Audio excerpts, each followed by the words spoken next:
എല്ലാവർക്കും പുതിയൊരു വീഡിയോയിലേക്ക് സ്വാഗതം. 150-ാമത്തെ പേജിൽ ഇൻഡിക്കേറ്റേഴ്സ് എന്ന് പറയുന്ന ആ ഭാഗത്തേക്കാണ്, ലാസ്റ്റ് ഭാഗത്താണ് നമ്മൾ ഇത് തന്നിരിക്കുന്ന ഭാഗത്തേക്കാണ് പോകുന്നത്. ഓക്കെ, ഇൻഡിക്കേറ്റേഴ്സിൽ ഒന്നാമതായിട്ട് നമ്മളോട് പറഞ്ഞിരിക്കുന്നത് വൈറസിൻ്റെ ഘടന അല്ലെങ്കിൽ സ്ട്രക്ചർ ഓഫ് വൈറസിൻ്റെ ഘടന എന്ന ഭാഗമാണ്. അപ്പം നമുക്ക് അതിനകത്തേക്ക് നോക്കാം.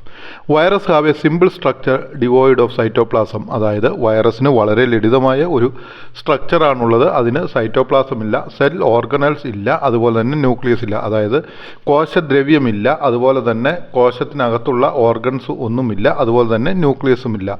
ജനറ്റിക് മെറ്റീരിയൽസ് അതായത് DNA or RNA are found inside and outer protein coat called capsid. അതുപോലെ തന്നെ വൈറസിൻ്റെ ജനറ്റിക് മെറ്റീരിയൽസ് ആയിട്ടുള്ള DNA അല്ലെങ്കിൽ RNA കാണുന്നത് എവിടെയാണ്? ഈ ഒരു പ്രോട്ടീൻ കോട്ടിനകത്താണ്. അതായത് ഒരു പ്രോട്ടീൻ കൊണ്ടുണ്ടാക്കിയിരിക്കുന്ന ഒരു കവചത്തിനകത്താണ് വൈറസിൻ്റെ DNA അല്ലെങ്കിൽ RNA കാണപ്പെടുന്നത്. അതിന് പറയുന്ന ആ കവചത്തിന് പറയുന്ന പേരാണ് ക്യാപ്സിഡ് എന്ന് പറയുന്നത്. ഓക്കെ, ഇനി 154-ാമത്തായിട്ട് നമുക്ക് തന്നിരിക്കുന്ന ഇൻഡിക്കേറ്റേഴ്സ് രണ്ടാമത്തെ ഇൻഡിക്കേറ്റേഴ്സാണ്. എന്താണെന്ന് ചോദിച്ചു കഴിഞ്ഞാൽ നമ്മളോട് ചോദിക്കുന്ന difference between virus and other cells. അതായത് മറ്റ് കോശങ്ങളിൽ നിന്നും വൈറസ് എങ്ങനെ വ്യത്യാസപ്പെട്ടിരിക്കുന്നു, അല്ലെങ്കിൽ ഇതര സെല്ലുകളിൽ നിന്നും വൈറസ് എങ്ങനെയാണ് വ്യത്യാസപ്പെട്ടിരിക്കുന്നത് എന്നുള്ളതാണ് ചോദ്യം. ഓക്കെ, നമുക്ക് ആദ്യം തന്നെ വൈറസിനെ കുറിച്ച് പഠിക്കാനായിട്ട് സാധിക്കും. Okay, virus are smaller than our body cells. അതായത് മറ്റു കോശങ്ങളെ വെച്ച് നോക്കുമ്പോൾ വൈറസ് നമ്മളുടെ എല്ലാവരുടെയും ശരീരത്തിലുള്ള കോശങ്ങളോ അല്ലെങ്കിൽ മറ്റു കോശങ്ങളെക്കാളും വളരെ ചെറുതാണ്. Virus have A DNA or RNA genome. അതായത് വൈറസിന് DNA അല്ലെങ്കിൽ RNA എന്ന് പറയുന്ന ഒരു ജീനുകൾ ഉണ്ട്, അല്ലെങ്കിൽ ജനിതക ഘടകങ്ങളുണ്ട്. They are obligate Inter cellular parasites. അതുപോലെ തന്നെ ഒരു കാര്യം നമ്മൾ മനസ്സിലാക്കുക, ഈ വൈറസ് എന്ന് പറയുന്ന സാധനം ഒരു ഇൻ്റർ സെല്ലുലർ പാരസൈറ്റാണ്. അതായത് ഒരു സെല്ല്, അതായത് വൈറസ് മറ്റൊരു സെല്ലിൽ കൂടെയാണ് അത് ജീവിക്കുന്നത്, അല്ലെങ്കിൽ ആ സെല്ലിൽ നിന്നും മറ്റൊരു സെല്ലിൽ നിന്നുമാണ് ജീവൽ പ്രക്രിയയ്ക്ക് ആവശ്യമായിട്ടുള്ള എല്ലാം അത് സ്വീകരിക്കുകയും അവ മൾട്ടിപ്ലൈ ചെയ്യുക അല്ലെങ്കിൽ പെരുകുകയും ചെയ്യുന്നത്. Okay, virus capsid functions to protect the nucleic acid from the environment. വൈറസിലുള്ള ആ ക്യാപ്സിഡ് അല്ലെങ്കിൽ ആ കവചം ആണ് വൈറസിൻ്റെ ന്യൂക്ലിക് ആസിഡിനെ എൻവയോൺമെൻറ്റ് ചുറ്റുപാടുകളിൽ നിന്നും സംരക്ഷിക്കുന്നത്. Some virus surrounds their capsid with a membrane envelope. അതുപോലെ തന്നെ ചില വൈറസുകൾ എന്ത് ചെയ്യുന്നു? സറൗണ്ട്സ് ദെയർ ക്യാപ്സിഡ്, അതായത് അവയുടെ ആ ജനിതക വസ്തുക്കളെ സംരക്ഷിക്കുന്ന ആ capsid with a membrane envelope, അതിനെ വേറൊരു ആവരണം കൊണ്ടുകൂടെ സംരക്ഷിക്കാറുണ്ട്.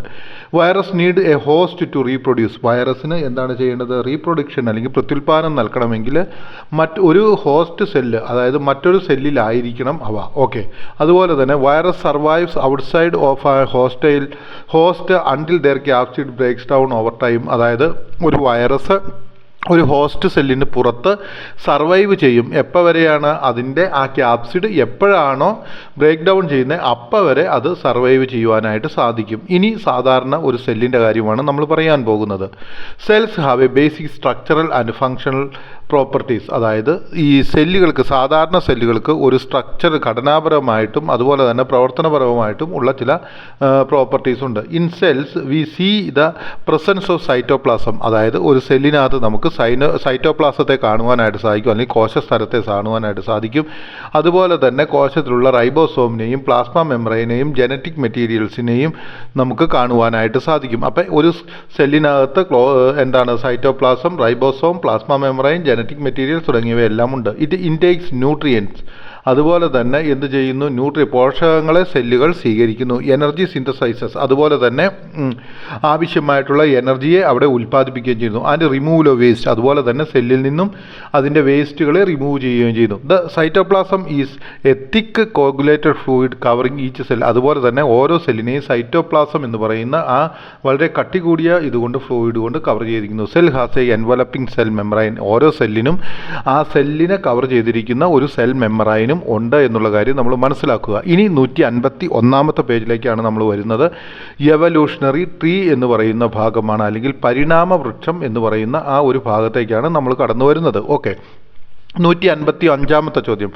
How the biodiversity of earth was developed. എങ്ങനെയാണ് ഭൂമിയിലെ ബയോഡൈവേഴ്സിറ്റി എന്ന് പറയുന്ന ബയോഡൈവേഴ്സിറ്റി എങ്ങനെയാണ് ഭൂമിയിലെ ജൈവ വൈവിധ്യം ഡെവലപ്പ് ചെയ്ത് അല്ലെങ്കിൽ ഉരുത്തിരിഞ്ഞു വന്നത് എന്നുള്ളതാണ് ഇവിടെ ചോദിച്ചിരിക്കുന്നത്.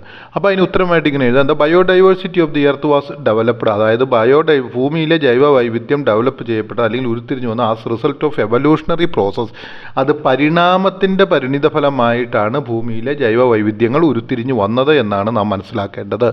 ഇനി 156 ചോദ്യം. What is evolutionary tree? എന്താകുന്നു എവല്യൂഷണറി ട്രീ എന്നാണ് നമ്മളോട് ചോദിച്ചിരിക്കുന്നത്. അപ്പോൾ ഇനി നമ്മൾ എവല്യൂഷണറി ട്രീ എന്ന് പറയാം. The biodiversity of earth was developed as A result of the evolutionary process. അപ്പോൾ നമ്മൾ മനസ്സിലാക്കുക, ഈ ഭൂമിയിലെ എന്താണ് പറയുന്നത്, ജൈവ വൈവിധ്യം എങ്ങനെയാണ് എവല്യൂഷണറി പ്രോസസ് അല്ലെങ്കിൽ പരിണാമത്തിൻ്റെ പരിണിതഫലമായിട്ടാണ് ഡെവലപ്പ് ചെയ്യപ്പെട്ടത്. The evolutionary relationship between different organisms can be illustrated as branches of a tree. ഇനി അപ്പം ഇങ്ങനെ എവല്യൂഷൻ വരുമ്പോൾ ദ എവല്യൂഷണറി റിലേഷൻഷിപ്പ് അല്ലെങ്കിൽ പരിണാമത്തിൻ്റെ ബന്ധങ്ങൾ എങ്ങനെയാണ് ബിറ്റ്വീൻ ഡിഫറെൻറ്റ് ഓർഗാനിസം, വെവ്വേറെ ഓർഗാനിസം തമ്മിലുള്ള പരിണാമത്തിൻ്റെ ബന്ധങ്ങൾ ക്യാൻ ബി ഇലിസ്ട്രേറ്റഡ്. അവ ഇലിസ്ട്രേറ്റ് അല്ലെങ്കിൽ അവ നമുക്ക് വലച്ച് അല്ലെങ്കിൽ ചിത്രീകരിച്ച് കാണിക്കുവാനായിട്ട് സാധിക്കും as a branches of a tree, ഒരു ട്രീയുടെ ബ്രാഞ്ചസ് പോലെ. This is called an evolutionary tree. ഇത്തരത്തിൽ ബ്രാഞ്ചസ് പോലെ കാണിക്കുന്നതിനെയാണ് എവല്യൂഷണറി ട്രീ എന്ന് നമ്മൾ പറയുന്നത്. ഇനി 157 ചോദ്യം. What is the speciality of the branch of developing of an evolutionary tree? എന്തിനാണ് അല്ലെങ്കിൽ എന്താണ് ഒരു എവല്യൂഷണറി ട്രീ ഡെവലപ്പ് ചെയ്യുന്നത് കൊണ്ടുള്ള ഗുണം എന്നുള്ളത്, അല്ലെങ്കിൽ അതുകൊണ്ടുള്ള അഡ്വാൻറ്റേജ് എന്താ അല്ലെങ്കിൽ സ്പെഷ്യാലിറ്റി എന്താണ് എന്നാണ് നമ്മളോട് ചോദിക്കുന്നത്. The place where branches of the evolutionary tree develop indicate ancestral organism. അതായത് ഏത് പ്ലേസിൽ നിന്നാണോ ഒരു എവല്യൂഷണറി ട്രീയുടെ ബ്രാഞ്ച് എവാലുവേറ്റ് ചെയ്യുന്നത് അവിടെ ഉള്ള ഓർഗാനിസത്തെ നമ്മൾ എന്താ എന്ന് പറയുന്നു, ആൻസെസ്ട്രൽ ഓർഗാനിസം അല്ലെങ്കിൽ പൂർവികരായിരിക്കുന്ന ഓർഗാനിസം എന്ന് പറയുന്നു. നിങ്ങൾക്ക് മനസ്സിലാവുന്നുണ്ടെന്ന് തോന്നുന്നു. വാട്ട് ഈസ് ദ സ്പെഷ്യാലിറ്റി, എന്താണ് പ്രത്യേകത ഓഫ് ദ ബ്രാഞ്ച്, ആ ബ്രാഞ്ചിൻ്റെ ഏത് developing of an evolutionary tree, അതായത് ഒരു എവല്യൂഷണറി ട്രീയുടെ ഡെവലപ്മെൻറ്റിൽ എന്ന് ചോദിച്ചിരിക്കുമ്പോൾ നമ്മൾ പറയുകയാണ് ഏത് പ്ലേസിൽ നിന്നാണോ ഒരു എവല്യൂഷണറി ട്രീ ഡെവലപ്പ് ചെയ്തിൻ്റെ ട്രീയിലെ ബ്രാഞ്ച് ഡെവലപ്പ് ചെയ്ത് വരുന്നത് ആ ബ്രാഞ്ചിൻ്റെ ഭാഗത്തുള്ള ജീവിയെ ആൻസെസ്ട്രൽ ഓർഗാനിസം അല്ലെങ്കിൽ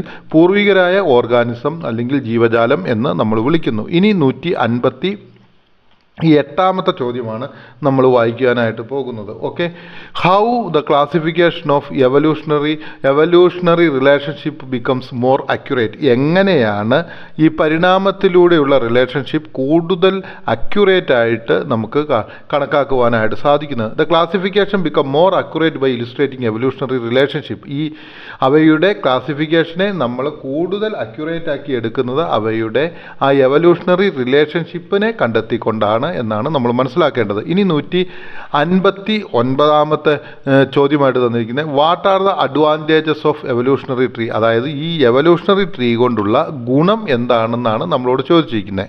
അപ്പോൾ നമുക്കതിന് ഉത്തരമായിട്ട് എഴുതാം, evolutionary tree helps in developing an in-depth understanding about biodiversity. അതായത് എവല്യൂഷണറി ട്രീ എന്തിനു സഹായിക്കുന്നു? ഇൻഡെപ്ത്, വളരെ നല്ല രീതിയിൽ നമുക്ക് ഒരു ബയോഡൈവേഴ്സിറ്റിയുടെ ഡെവലപ്മെൻറ്റ് അല്ലെങ്കിൽ വളർച്ചയെ മനസ്സിലാക്കുവാനായിട്ട് സാധിക്കുന്നു. ഇനി 160 ചോദ്യം. Write a short note on evolutionary tree. അതായത് എവല്യൂഷണറി ട്രീയെക്കുറിച്ച് എന്താണ് പറയുന്നത്, അല്ലെങ്കിൽ പരിണാമ വൃക്ഷത്തെക്കുറിച്ച് ഒരു ഷോർട്ട് നോട്ട് എഴുതുവാനാണ് നമ്മളോട് പറഞ്ഞിരിക്കുന്നത്.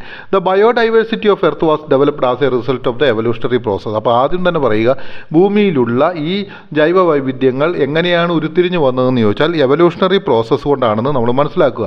The evolutionary relationship between different organism are illustrated as branches of evolutionary tree. അതായത് എവല്യൂഷണറി റിലേഷൻഷിപ്പ്, അതായത് ഈ പരിണാമത്തിൻ്റെ ബന്ധങ്ങൾ ബിറ്റ്വീൻ ഡിഫറെൻറ്റ് ഓർഗാനിസം, മറ്റ് ജീവജാലങ്ങളുമായിട്ട് ഉള്ളവ illustrated as branches of evolutionary tree, അത് ഒരു എവല്യൂഷണറി ട്രീയുടെ ബ്രാഞ്ചുമായിട്ട് കണക്കാക്കാം. The place where the branch develop in evolutionary tree indicate ancestral organism. അതായത് ഏത് സ്ഥലത്താണോ ഒരു എവല്യൂഷണറി ട്രീയുടെ ബ്രാഞ്ച് ഡെവലപ്പ് ചെയ്ത് വരുന്നത് അതിനെ നമ്മൾ അവിടെയുള്ള ജീവജാലങ്ങളെ നമുക്ക് എന്ത് പറയാം, ആൻസെസ്ട്രൽ ഓർഗാനിസം എന്ന് പറയാം. The classification of the organism become more accurate by illustrating evolutionary relationship. ഇത്തരത്തിലുള്ള എവല്യൂഷണറി റിലേഷൻഷിപ്പ് കൂടുതൽ അക്യുറേറ്റ് ആക്കി അല്ലെങ്കിൽ കൂടുതൽ വ്യക്തമാക്കുന്നത് അവയുടെ എന്താണ് ആ റിലേഷൻഷിപ്പ് നാം മനസ്സിലാക്കുമ്പോഴാണ്. അടുത്തതായിട്ട് evolutionary tree helps in developing an in depth understanding about biodiversity.